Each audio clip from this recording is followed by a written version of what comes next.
Once, in the ancient kingdom of Kosala, there ruled a wise and powerful monarch named King Pas. Though he governed his land with fairness and justice, he was a man often troubled by the complexities of life. Despite his wealth, advisors, armies, and comforts, there were lingering questions in his mind that disturbed his inner peace. The king had heard much about Gautama Buddha, how a sage spoke, not from dogma but from direct insight into the nature of reality. One day, overwhelmed by a mix of curiosity and inner restlessness, King Pasenadi decided to visit the Buddha personally. He wanted answers, but not just ordinary ones. He desired clarity that even his wisest ministers had failed to offer. Upon reaching the serene monastery where the Buddha resided, the king was received with great respect. Sitting before the Buddha, the king folded his hands and asked, "O blessed one, I have a question that no one has ever been able to answer to my satisfaction. I hope you will offer me your wisdom." The Buddha remained silent, inviting the king to speak from his heart. The king then asked, "Among all the people in my vast kingdom, who do you consider the greatest? Is it the wealthiest, the bravest in war, the one with the highest birth, or perhaps the most learned scholar? Who truly is the greatest?" For a moment the Buddha remained quiet, his gaze calm and filled with compassion. Then he spoke in a gentle voice, "Great king, none of those you have named truly define greatness. Wealth may be fleeting, courage may falter, high birth is accidental, and even knowledge can be used for wrong purposes. The greatest among people is the one who has conquered himself." King Pasenadi was taken aback. "Conquered himself?" he echoed. "Yes," said the Buddha. "One who has overcome greed, anger, hatred, and delusion is far greater than the one who conquers 1,000 enemies in battle. A person who is self-controlled, who speaks the truth, who is compassionate to all living beings, and who walks the path of righteousness is, in truth, the greatest." The king pondered deeply.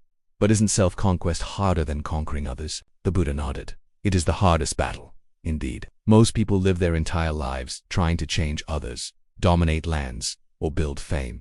But very few look within. They avoid the mirror of truth, to discipline one's own mind, to uproot desire, and to cultivate peace. This is the highest victory." The king asked again, "Then how can one begin this journey of self?" The Buddha replied, "Begin by watching your thoughts. Every word and action is born in the mind. If you can catch a thought of anger before it becomes a word, or a thought of desire before it becomes action, then you are already on the path of mastery." The king asked, "What about duty?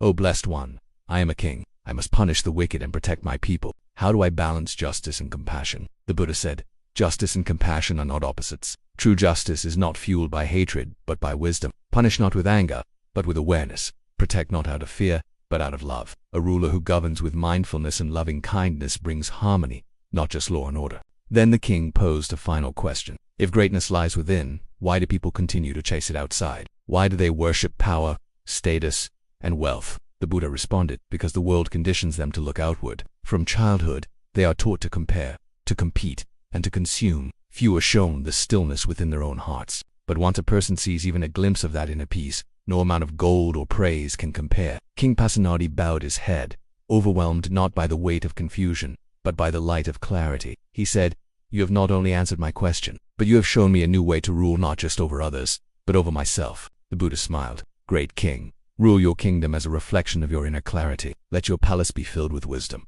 Let your laws arise from compassion, and let your people see in their king a man who has truly conquered himself." From that day onward, King Pasenadi ruled not with pride in his crown but with humility in his heart. He began attending the Buddha's discourses more frequently and often spoke to his ministers about the path of inner transformation. Though he remained a king in robes, he also became a seeker in spirit. And so, the king's question, born of doubt and longing, became the doorway to his spiritual awakening. In seeking the greatest among men, he discovered the greatest truth of all, that the real kingdom lies not outside, but within.